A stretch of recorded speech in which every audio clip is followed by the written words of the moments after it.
வணக்கம். தலைப்புச் செய்திகளுடன் ஆரம்பமாகும் இன்றைய தேனாரம் செய்திகள். மருத்துவர் அர்ச்சனாவின் பிணை மனு மறுக்கப்பட்டது. பங்களாதேஷில் பிரகடனப்படுத்தப்பட்ட இராணுவ ஆட்சி. ஜனாதிபதியுடனான சந்திப்பு பரகசியமானதே. அனந்தி. குழந்தைக்கு தாய்ப்பாலை தவிர்த்து பால்மா கொடுப்பது விஷத்துக்கு சமம் என்று எச்சரிக்கின்றார் டாக்டர் சனூஸ் காரியப்பர். தொடர்கின்றது தேனாரம் செய்திகள். மருத்துவர் அர்ச்சனாவின் பிணை மனு மறுக்கப்பட்டது. மருத்துவர் அர்ச்சனாவின் பிணை மனுவினை நிராகரித்த மன்னார் நீதவான் நீதிமன்றம் அவரை தொடர்ந்தும் விளக்கமறியலில் வைக்கும்படி உத்தரவிட்டுள்ளது.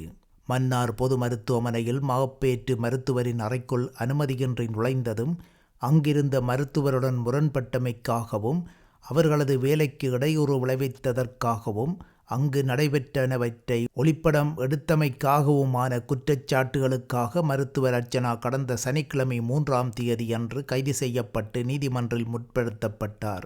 அத்துடன் அர்ச்சனாவை நாளை புதன்கிழமை 7ஆம் தேதி வரை விளக்கமறியலில் வைக்குமாறு நீதிமன்றம் உத்தரவிட்டிருந்தது. இந்த நிலையில் விளக்கமறியலில் வைக்கப்பட்ட மருத்துவர் அர்ச்சனா பிணை கோரி தனது சட்டத்தரணிகளூடாக நகர்த்தல் பத்திரம் தாக்கல் செய்தார். இந்த நகர்த்தல் பத்திரம் மீதான விசாரணை நேற்று 5ஆம் தேதி திங்கட்கிழமை எடுக்கப்பட்டது. இதன்போது மருத்துவர் அர்ச்சனாவின் பிணையை நிராகரித்த நீதவான் அவரை தொடர்ந்தும் விளக்கமறியலில் வைக்கும்படி உத்தரவிட்டார். தொடர்கின்றது தேனாரம் செய்திகள். எமது சேனலை இன்னமும் சப்ஸ்கிரைப் செய்யாதவர்கள் சப்ஸ்கிரைப் செய்ய மறக்காதீங்கள். பங்களாதேஷில் பிரகடனப்பட்டது இராணுவ ஆட்சி. பங்களாதேஷில் இராணுவ ஆட்சி நடைமுறைக்கு வந்துள்ளதாக அந்த நாட்டின் இராணுவ தளபதி வோகர் உஸ் ஷமான் நேற்று மாலை 5ஆம் தேதி தெரிவித்தார். இதே நேரம் மாணவர்களின் போராட்டத்தை அடுத்து பங்களாதேஷ் பிரதமர் ஷேக் ஹசீனா தனது பதவியை ராஜினாமா செய்து தலைநகர் டாக்காவில் இருந்து வெளியேறி இந்தியாவில் அவர் தஞ்சம் புகுந்துள்ளார். தற்பொழுது திரிபுராவில் தங்கியுள்ள அவர் அங்கிருந்து லண்டன் செல்ல உள்ளார் என்று அறிய வருகிறது. இதைத் தொடர்ந்து இராணுவ தளபதி வோகர் உஸ் ஷமான் இடைக்கால அரசாங்கத்தை இராணுவம் அமைப்பதாக பிரகடனம் செய்தார். அத்துடன் ஜனாதிபதி அரசியல் கட்சிகளின் தலைவர்களுடன் பேச்சு நடத்துவதாகவும் விரைவில் மக்களால் தெரிவு செய்யப்பட்ட அரசாங்கம் அமைக்கப்படும் என்றும் அவர் கூறினார். இதே நேரம் பங்களாதேஷில் அனைத்து பாடசாலைகள், கல்லூரிகள், பல்கலைக்கழகங்கள் மூடப்பட்ட நிலையில் சமூக வலைத்தளங்களும் முடக்கப்பட்டுள்ளன. பிரதமர் ஷேக் ஹசீனாவின் தந்தை ஷேக் முஜிபுர் ரஹ்மான் தான் பங்களாதேஷ் நாட்டை உருவாக்கியவர். பிரதமர் ஷேக் ஹசீனாவின் தந்தை ஷேக் முஜிபுர் ரஹ்மான் தான் பங்களாதேஷ் நாட்டை உருவாக்கியவர்.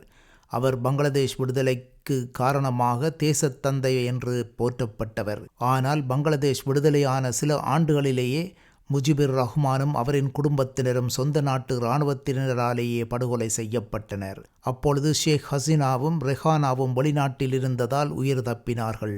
ஆட்சியில் இருந்த ஷேக் ஹசீனாவும் ரெஹனாவும் சொந்த நாட்டு மக்களின் புரட்சியினால் சொந்த நாட்டை விட்டே தப்பியோடும் நிலைமை இப்பொழுது ஏற்பட்டுள்ளது என்பதும் குறிப்பிடத்தக்கது. தொடர்கின்றது தேனாரம் செய்திகள். எமது சேனலை இன்னமும் சப்ஸ்கிரைப் செய்யாதவர்கள் சப்ஸ்கிரைப் செய்ய மறக்காதீங்கள். ஜனாதிபதியுடனான சந்திப்பு பரகசியமானதே கூறுகின்றார் அனந்தி. நான் ஜனாதிபதியுடன் இரகசியமான சந்திப்பில் ஈடுபடவில்லை, பரகசியமான சந்திப்பிலேயே ஈடுபட்டேன் என வடக்கு மாகாண சபையின் முன்னாள் அமைச்சரும் ஈழ மக்கள் சுயாட்சிக் கழகத்தின் செயலாளர் நாயகவுமான அனந்தி சசிதரன் தெரிவித்துள்ளார். நேற்றைய தினம் 5ஆம் தேதி அவரது இல்லத்தில் நடைபெற்ற ஊடகவியலாளர் சந்திப்பிலேயே அவர் இவ்வாறு தெரிவித்தார். அங்கு அவர் மேலும் தெரிவிக்கையில், ஜனாதிபதி வேட்பாளர்கள் என்ற வகையில் கடந்த மாதம் சஜித் பிரேமதாச அவர்களை சந்தித்திருந்தேன். வடக்கு கிழக்கு மக்கள் தொடர்பான அவர்களுடைய நிலைப்பாடு என்ன என்பதை நான் கேட்டுக்கொண்டேன். அதேபோல் ஜனாதிபதி ரணில் விக்ரமசிங்கே அவர்களையும் நான் சந்தித்திருந்தேன். நான் ஏற்கனவே வடமாகாண சபையின் உறுப்பினராகவும் அமைச்சராகவும் இருந்திருக்கின்றேன். தற்பொழுது ஈழத்தமிழர் சுயாட்சி கழகத்தினுடன் செயலாளர் நாயகமாகவும் பணியாற்றுகின்றேன். ஒரு மரியாதையின் நிமித்தமே நான் ஜனாதிபதி வேட்பாளரை சந்திக்கின்றேன். அந்த சந்திப்பில் பாதிக்கப்பட்ட மக்கள் தொடர்பாக அவருடைய நிலைப்பாடு என்ன, அவரது தேர்தல் விஞ்ஞாபனத்தில் பாதிக்கப்பட்டவர்கள் குறித்தான தீர்வுகள் என்ன என்பது தொடர்பாக கேட்டு தெரிந்து கொள்கின்ற நிலையில் இந்த சந்திப்பை மேற்கொண்டேன். இந்த சந்திப்பானது இரகசியமல்ல, பரகசியமான சந்திப்புத்தான். அந்த வகையில் நான் தொடர்ந்தும் ஏனைய ஜனாதிபதி வேட்பாளர்கள் எனக்கு அழைப்பு விடுக்கின்ற சந்தர்ப்பத்தில் அவர்களையும் சந்தித்து அவர்களுடைய நிலைப்பாடுகள் என்ன என்பதை அறிந்து மக்களுக்குச் சொல்வதில் நான் தயாராக இருக்கிறேன் என்றார். தொடர்கின்றது தேனாரம் செய்திகள். எமது சேனலை இன்னமும் சப்ஸ்கிரைப் செய்யாதவர்கள் சப்ஸ்கிரைப் செய்ய மறக்காதீங்கள். குழந்தைக்கு தாய்ப்பாலை தவிர்த்து பால்மா கொடுப்பது விஷத்துக்கு சமம் என்று எச்சரிக்கின்றார் டாக்டர் சனூஸ் காரியப்பர். குழந்தைகளுக்கு தாய்ப்பால் கொடுப்பதை தவிர்த்து பால்மா வகைகளை கொடுப்பது பெற்ற குழந்தைக்கு விஷத்தை கொடுக்கும் செயல்பாட்டுக்கு சமம் என்று சாய்ந்தமருது பிரதேச மருத்துவமனை மருத்துவர் சனூஸ் காரியப்பர் தெரிவித்துள்ளார். சர்வதேச தாய்ப்பால் தினம் சாந்தமருது பிரதேச மருத்துவமனையில் நடைபெற்றது. இதன்போது அவர் மேற்கண்டவாறு குறிப்பிட்டார். அவர் மேலும் இதை பற்றி தெரிவித்தவையாவது: குழந்தைகளின் ஆரோக்கியத்துக்கு தேவையான தாய்ப்பாலினை கொடுப்பதனை தவிர்த்து ஏனைய பால்மா வகைகளை கொடுத்திடும் செயல்பாடு தாம் பெற்ற குழந்தைகளுக்கு விஷத்தை கொடுத்திடும் செயல்பாட்டுக்கு சமமானதாகும்.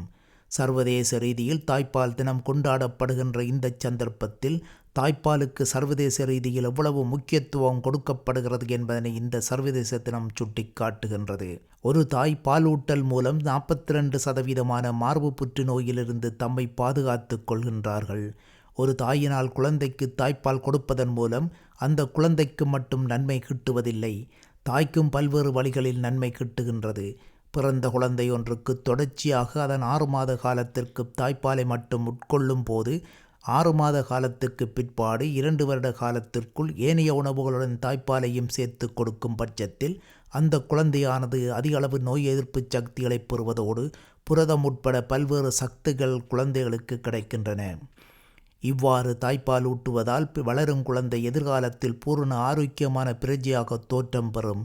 அது மட்டுமல்லாது வயதான காலங்களில் ஏற்படும் எலும்பு முறிவு, எலும்பு தேய்வு போன்றவை ஏற்படாமல் இருப்பதற்கும் தாய்ப்பாலூட்டல் மிகவும் அவசியமாகும். சந்தைகளில் காணப்படும் பால்மாவினை தவிர்த்து தாய்ப்பாலினை ஒரு குழந்தைக்கு கொடுப்பதன் மூலம் ஓர் ஆரோக்கியமான சமூகத்தை உருவாக்க முடியும் என்று அவர் மேலும் தெரிவித்தார். இத்துடன் தேனாரம் செய்திகள் நிறைவு பெறுகின்றது. வணக்கம்.